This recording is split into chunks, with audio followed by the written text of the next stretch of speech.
जय श्री राम। मैं जा रही हूँ मुंबई टू अयोध्या पैदल यात्रा करने। ಅಯೋಧ್ಯೆಯಲ್ಲಿ ರಾಮ ಮಂದಿರದ ನಿರ್ಮಾಣದ ಕಾರ್ಯ ಭರದಿಂದ ಸಾಗಿದೆ. ತಾನು ಹುಟ್ಟಿದ ಸ್ಥಳದಲ್ಲೇ ಶ್ರೀರಾಮ 500 ವರ್ಷಗಳ ಕಾಲ ನೆಲೆಯಿಲ್ಲದೆ ಇರಬೇಕಾಯಿತು. ರಾಮ ಮಂದಿರದ ವಿಷಯವಾಗಿ 500 ವರ್ಷಗಳಿಂದ ಹಿಂದೂ ಮುಸಲ್ಮಾನರ ನಡುವೆ ಹಲವಾರು ಬಾರಿ ಗಲಭೆಗಳು ಏರ್ಪಟ್ಟಿತ್ತು.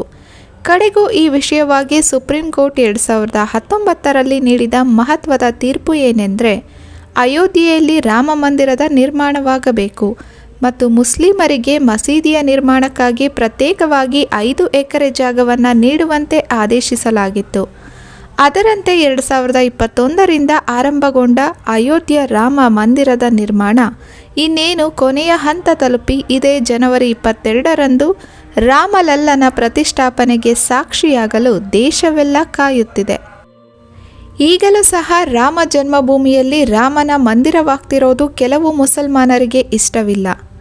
ಆದರೆ ಇಲ್ಲೊಬ್ಬ ಶಬ್ನಮ್ ಶೇಖ್ ಎಂಬ ಮುಸ್ಲಿಂ ಮಹಿಳೆ ನಾನು ಭಾರತ ದೇಶದ ಸನಾತನಿ ಮುಸ್ಲಿಂ ಅಂತ ರಾಮನ ಕೇಸರಿ ಧ್ವಜವನ್ನು ಹಿಡಿದು ಮುಂಬೈನಿಂದ ಅಯೋಧ್ಯೆವರೆಗೂ ಪಾದಯಾತ್ರೆ ಮಾಡುತ್ತಿದ್ದಾರೆ. ಈ ವೇಳೆ ಹಲವು ಬೆದರಿಕೆಗಳು ಬಂದರೂ ಸಹ ಯಾವುದಕ್ಕೂ ಹೆದರದೆ ಶ್ರೀರಾಮನ ಜಪ ಮಾಡುತ್ತಾ ಅಯೋಧ್ಯೆಯ ಕಡೆ ಸಾಗುತ್ತಿದ್ದಾರೆ. ಮತ್ತೊಂದೆಡೆ ಅಯೋಧ್ಯೆಯಿಂದ ಕಾಶಿಯವರೆಗೆ ರಾಮಜ್ಯೋತಿ ತರಲು ಮುಸ್ಲಿಂ ಮಹಿಳೆಯರು ಸಿದ್ಧರಾಗಿದ್ದಾರೆ. ಶ್ರೀರಾಮನನ್ನು ಪೂಜಿಸುತ್ತಾ ಅಯೋಧ್ಯೆಯ ಮಣ್ಣು ಸರಯೂ ನದಿಯ ನೀರನ್ನು ಕಾಶಿಗೆ ಕೊಂಡೊಯ್ಯಲು ಇಬ್ಬರು ಮಹಿಳೆಯರು ಸಜ್ಜಾಗಿದ್ದಾರೆ. ಅದಲ್ಲದೆ ಇವರು ಹನುಮಾನ್ ಚಾಲೀಸವನ್ನು ಪಠಿಸಿ ಸುದ್ದಿಯಾಗಿದ್ದಾರೆ. ಹಾಗಾದರೆ ಈ ಮುಸ್ಲಿಂ ಮಹಿಳೆಯರು ಯಾರು? ಶ್ರೀರಾಮನ ಮೇಲೆ ಯಾಕೆ ಇವರಿಗೆ ಇಷ್ಟೊಂದು ಭಕ್ತಿ ಎನ್ನುವ ವಿಷಯಗಳನ್ನು ಈ ವಿಡಿಯೋದಲ್ಲಿ ನೋಡೋಣ ಬನ್ನಿ. ಹಿಂದೂ ಭಕ್ತರೇನೋ ಅಯೋಧ್ಯೆಯಲ್ಲಿ ರಾಮನ ದರ್ಶನವನ್ನು ಪಡೆಯಲು ಕಾಯ್ತಾ ಇದ್ದಾರೆ. ಆದರೆ ಈ ರೀತಿ ಒಬ್ಬ ಮುಸ್ಲಿಂ ಮಹಿಳೆ ಪಾದಯಾತ್ರೆ ಮಾಡಿ ಅಯೋಧ್ಯೆಯಲ್ಲಿ ರಾಮನ ದರ್ಶನ ಪಡೆಯಬೇಕೆಂದು ಹೊರಟಿರೋದು ಎಲ್ಲರಿಗೂ ಶಾಕಿಂಗ್ ಅನಿಸಿದೆ. ಮುಂಬೈಯಿಂದ ಅಯೋಧ್ಯೆಗೆ ಪಾದಯಾತ್ರೆ ಮಾಡುತ್ತಿರುವಂತಹ ಈ ಶಬ್ನಮ್ ಶೇಖ್ ದಿನಕ್ಕೆ 25ರಿಂದ 30 ಕಿಲೋಮೀಟರ್ ಸಾಗಿ 1425 ಕಿಲೋಮೀಟರ್ ದೂರದ ಅಯೋಧ್ಯೆಯನ್ನು ತಲುಪುವ ಉದ್ದೇಶ ಇಟ್ಟುಕೊಂಡಿದ್ದಾರೆ. ಯಾವುದೇ ಜಾತಿ ಅಥವಾ ಧರ್ಮದವರಾಗಲಿ ಶ್ರೀರಾಮ ಎಲ್ಲರಿಗೂ ಸೇರಿದವನು ಎಂಬ ಕರೆಯನ್ನು ನೀಡುತ್ತಿದ್ದಾರೆ. ಶ್ರೀರಾಮನನ್ನು ಪೂಜಿಸಲು ಹಿಂದುವೇ ಆಗಬೇಕಿಲ್ಲ, ಒಳ್ಳೆಯ ಮಾನವೀಯತೆ ಇರುವ ವ್ಯಕ್ತಿಯಾಗಿದ್ದರೆ ಸಾಕು ಎಂಬುದು ಶಬ್ನಮ್ ಅವರ ಅಭಿಪ್ರಾಯ. ಮುಂಬೈನಿಂದ ಕಾಲ್ನಡಿಗೆ ಆರಂಭಿಸಿರುವ ಇವರು ಪ್ರತಿದಿನಕ್ಕೆ 25ರಿಂದ 30 ಕಿಲೋಮೀಟರ್ನಷ್ಟು ಸಾಗಿ ಈಗ ಮಧ್ಯಪ್ರದೇಶದ ಸಿಂಧವಾರಕ್ಕೆ ತಲುಪಿದ್ದಾರೆ.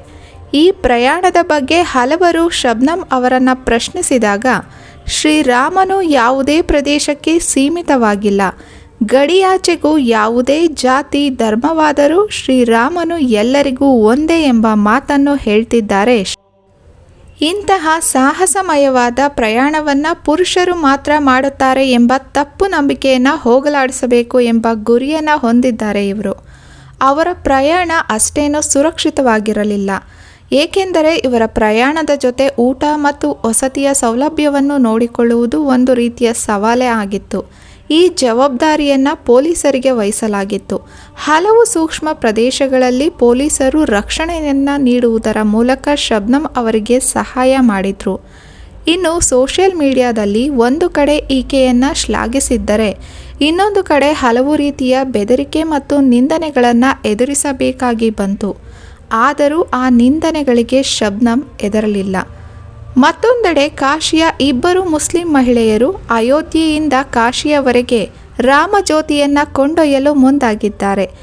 ಇದರೊಂದಿಗೆ ಸೌಹಾರ್ದತೆಯ ಸಂದೇಶವನ್ನು ನೀಡಲು ಮುಂದಾಗಿದ್ದಾರೆ ಇವರು. ವಾರಣಾಸಿಯ ನಜ್ನೀಮ್ ಅನ್ಸಾರಿ ಮತ್ತು ನಜ್ಮಾ ಪರ್ವಿನ್ ಎಂಬ ಇಬ್ಬರು ಮುಸ್ಲಿಂ ಮಹಿಳೆಯರು ಅಯೋಧ್ಯೆಗೆ ಪ್ರವೇಶಿಸಿ ಅಯೋಧ್ಯೆಯಲ್ಲಿ ರಾಮನ ಜ್ಯೋತಿ, ಅಯೋಧ್ಯೆಯ ಮಣ್ಣು ಮತ್ತು ಸರಾಯು ನದಿಯ ನೀರನ್ನು ಕಾಶಿಗೆ ಕೊಂಡೊಯ್ಯಬೇಕೆಂದಿದ್ದಾರೆ. ಜನವರಿ 21ರಿಂದ ರಾಮಜ್ಯೋತಿಯನ್ನು ಹಸ್ತಾಂತರಿಸಲಿದ್ದಾರೆ. ಈ ಇಬ್ಬರು ಮುಸ್ಲಿಂ ಮಹಿಳೆಯರ ಕಾರ್ಯಕ್ಕೆ ಭಾರಿ ಮೆಚ್ಚುಗೆ ವ್ಯಕ್ತವಾಗಿದೆ. ಇನ್ನು ಈ ಇಬ್ಬರು ಮುಸ್ಲಿಂ ಮಹಿಳೆಯರ ಹಿನ್ನೆಲೆ ಏನು ಅಂತ ನೋಡೋದಾದರೆ, BH ಇಂದ ಸಂಘರ್ಷ ನಿರ್ವಹಣಾ ವಿಷಯದಲ್ಲಿ ಪದವಿ ಪಡೆದಿರುವ ನಜ್ನೀಮ್ ಅನ್ಸಾರಿ ಮತ್ತು ಪ್ರಧಾನಿ ಮೋದಿಯವರ ಬಗ್ಗೆ PhD ಮಾಡಿದ ನಜ್ಮಾ ಪರ್ವಿನ್ ಅವರು ಏಕತೆ ಮತ್ತು ಸೌಹಾರ್ದಯುತ ಶಾಂತಿಯನ್ನು ಉತ್ತೇಜಿಸಲು ಸಕ್ರಿಯವಾಗಿ ಕೆಲಸ ಮಾಡ್ತಿದ್ದಾರೆ. ಭಗವಾನ್ ರಾಮನ ಭಕ್ತಿಯ ಸುತ್ತ ಕೇಂದ್ರೀಕೃತವಾಗಿರುವ ಬಲಪಂಥೀಯ ಸಂಘಟನೆಯಾದ ರಾಮ್ಪಂಥ್ನ ಭಾಗಿಯಾಗಿ ಇಬ್ಬರೂ ಈ ವಿಷಯವಾಗಿ ಹೇಳೋದೇನೆಂದರೆ, ಅಯೋಧ್ಯೆಯಲ್ಲಿ ರಾಮ ಮಂದಿರ ನಿರ್ಮಾಣವಾಗ್ತಿರೋದು ನಮಗೆ ಬಹಳ ಸಂತೋಷವಾಗಿದೆ. ರಾಮ ನಮ್ಮ ಪೂರ್ವಜ. ಒಬ್ಬ ವ್ಯಕ್ತಿ ತನ್ನ ಧರ್ಮವನ್ನು ಬದಲಿಸಬಹುದು, ಆದರೆ ಯಾವತ್ತಿಗೂ ತಮ್ಮ ಪೂರ್ವಜರನ್ನು ಬದಲಾಯಿಸಲು ಸಾಧ್ಯವಿಲ್ಲ. ಹೇಗೆ ಮೆಕ್ಕಾ ಮುಸ್ಲಿಮರಿಗೆ ಪವಿತ್ರ ಸ್ಥಳವಾಗಿದೆಯೋ ಹಾಗೆಯೇ ಭಾರತದಲ್ಲಿ ಅಯೋಧ್ಯ ರಾಮ ಮಂದಿರವು ಹಿಂದೂ ಧರ್ಮದವರಿಗೆ ಮತ್ತು ಭಾರತೀಯ ಸಂಸ್ಕೃತಿಗೆ ಪವಿತ್ರ ಸ್ಥಳವಾಗಲಿದೆ ಎಂದು ಹೇಳಿದ್ದಾರೆ. ಇನ್ನು 2006ರಲ್ಲಿ ವಾರಣಾಸಿಯ ಸಂಕಟ್ ಮೋಚನ್ ದೇವಸ್ಥಾನದಲ್ಲಿ ಭಯೋತ್ಪಾದಕರು ಬಾಂಬ್ ದಾಳಿ ಮಾಡಿದಾಗ ನಜ್ನೀಮ್ ಅನ್ಸಾರಿ ಮತ್ತು ನಜ್ಮಾ 70 ಮುಸ್ಲಿಂ ಮಹಿಳೆಯರೊಂದಿಗೆ ಕೋಮು ಸೌಹಾರ್ದವನ್ನು ಸ್ಥಾಪಿಸಲು ಹನುಮಾನ್ ಚಾಲೀಸಾ ಪಠಣ ಮಾಡಿದ್ದರಂತೆ. ಅಂದಿನಿಂದ ರಾಮನವಮಿ ಮತ್ತು ದೀಪಾವಳಿಯಂದು ನೂರಾರು ಮುಸ್ಲಿಂ ಮಹಿಳೆಯರೊಂದಿಗೆ ಶ್ರೀರಾಮನ ಆರತಿ ಮಾಡುತ್ತಾ ಬಂದಿದ್ದಾರೆ. ಈ ರೀತಿಯಾಗಿ ಎಲ್ಲರಿಗೂ ಸೌಹಾರ್ದಯುತ ಸಂದೇಶವನ್ನು ಸಾರಲು ಮುಂದಾಗಿದ್ದಾರೆ. ಈಗ ಅಯೋಧ್ಯೆಯಿಂದ ಕಾಶಿಯವರೆಗೆ ಶ್ರೀರಾಮನ ಜ್ಯೋತಿ ಅಯೋಧ್ಯೆಯ ಮಣ್ಣು ಮತ್ತು ಸರಾಯು ನದಿಯ ನೀರನ್ನು ಕೊಂಡೊಯ್ಯಲು ಸಜ್ಜಾಗಿದ್ದಾರೆ. ಇದಿಷ್ಟು ಈ ವಿಡಿಯೋದ ಮಾಹಿತಿಯಾಗಿದೆ. ಇನ್ನೊಂದು ಇಂಟ್ರೆಸ್ಟಿಂಗ್ ವಿಷಯದೊಂದಿಗೆ ಮುಂದಿನ ವಿಡಿಯೋದಲ್ಲಿ ಸಿಗೋಣ.